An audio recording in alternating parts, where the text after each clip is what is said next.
मैं उर्मिला सुरेश राठौड़, ज्वालापुर के पूर्व विधायक की धर्म पत्नी।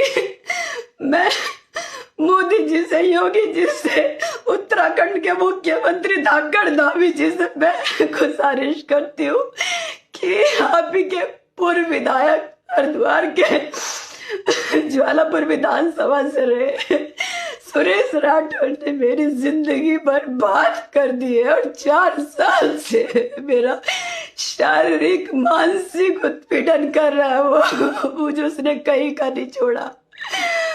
मैं महिलाओं के लिए खड़ी होती हूँ, मैं ये बोलती हूँ महिलाओं के सम्मान में उर्मिला मैदान में, लेकिन मैं खुद एक चलती फिरती जिंदा लाश हूँ। आज ये वीडियो मैं बहुत टूट के बना रही हूँ। 15 जून को सभी के सामने एक पीसी करी मेरे पति सुरेश राठौर ने सहारनपुर पंजाब होटल में कि उर्मिला मेरी अर्धांगिनी है, मेरी पत्नी है, मेरी धर्म पत्नी है। लेकिन अभी परसों कहता कि नहीं मेरी एक ही पत्नी है रविंदर कौर, मेरी कोई पत्नी नहीं है। उसके लिए सिंदूर 1 किलो ना, वो कहता मेरे लिए सिंदूर की कीमत सिर्फ 5 रुपए की एक डिब्बी है सिंदूर की। उसने औरतों को खिलौना समझ रखा, मेरी जिंदगी तबाह कर दी। उसके लिए औरत एक खिलौना है।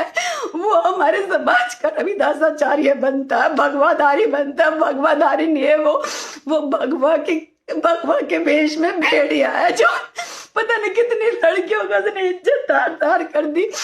मेरी तो जिंदगी बर्बाद कर दी सुरेश राठौर तूने।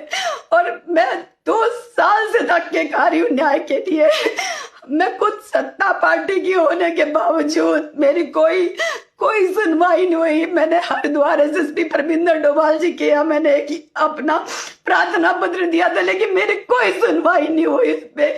और इसकी बेटी की, कभी इसकी रविंदर कौर की, कभी सुरेश राठौर की, कभी ब्लैकमेलिंग, कभी कुछ, मेरी जिंदगी इन्होंने तबाह कर दी।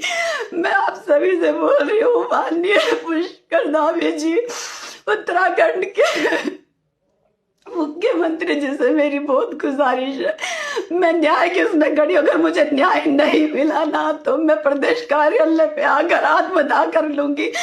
मैं कभी नहीं चाहती थी इस तरह की वीडियो बनाने, लेकिन मैं बहुत टूट गया। मेरी जिंदगी बर्बाद कर दी सुरेश राठौर तूने।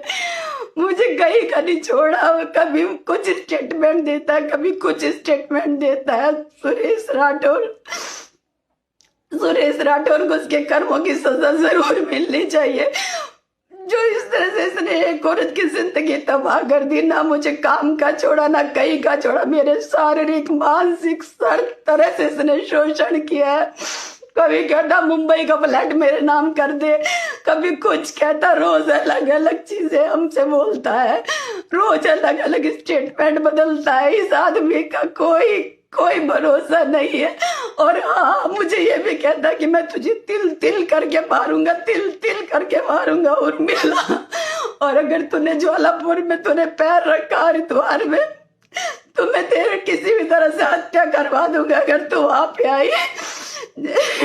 मैं इतनी डिप्रेशन में हूँ, मैं कभी नहीं चाहती थी मैं सब बोलूं दुनिया के सामने। हम हमारे से गले लग के फोटो खिंचवाता है, ऐसे दिखाता जैसे पता नहीं कितना प्यार करते, लेकिन मैं अंदर खाने क्या झेल रही हूँ मेरा दिल जानता है, मेरी आत्मा जानती है। मैं शासन प्रशासन से गुहार करती हूँ, उत्तराखंड पुलिस से गुहार करती हूँ कि मुझे न्याय दे। माननीय मुख्यमंत्री पुष्कर धामी जी, धाकड़ धामी जी, योगी जी, मोदी जी, मेरे साथ न्याय करो। जब आप अपनी पार्टी की एक नेता के साथ नहीं न्याय कर सकते तो आप और बेटी के साथ क्या न्याय करोगे? हम किस बिहार पे लोगों को कहेंगे कि भारतीय जनता पार्टी का नारा है बेटी बचाओ बेटी पढ़ाओ, जब डे बाई डे सारी बेटियां घुट घुट के मर रही है, शोषण कर रहा आप ही का एक पूर्व विधायक सुरेश राठौर। तूने मेरी जिंदगी बर्बाद कर दी, तूने मेरी जिंदगी बर्बाद कर दी। मेरा शारीरिक शोषण किया, मानसिक शोषण किया। मेरी सारी 4 साल से मुझे कोई काम नहीं करने दिया और आज तूने इस तरह से स्टेटमेंट दे रहा। आज हमें लोग दयनीय हालत में देखते बेचारी के साथ क्या हो गया। वो भगोड़ा पति चला गया इसको छोड़ के। कोई सुनवाई नहीं कर रहा। हमारे घर में डकैती डलवाने में भी उसी का हाथ था, लेकिन अब चुपचाप इस सिंदूर की कीमत की वजह से चुप रहे। सब साक्ष्य है हमारे पास। न उत्तर प्रदेश हमारी पुलिस सुन रही है, न उत्तराखंड पुलिस हमारी सुन रही है। मेरी आप सभी से रिक्वेस्ट है, प्लीज मुझे न्याय दिलवाइए। आप सब मिलके, मैं हमेशा सबके लिए खड़ी होती हूँ, सबके लिए न्याय मांगती हूँ। बहुत बेटियों के लिए न्याय मांगा, लेकिन आज मैं इतनी डिप्रेशन में हूँ। लिटरली अगर मुझे कुछ नहीं हुआ तो मैं भाजपा के प्रदेश कार्यालय देहरादून में आके मैं आत्मदाह कर लूँ, कि जो मैं कभी नहीं चाहती थी।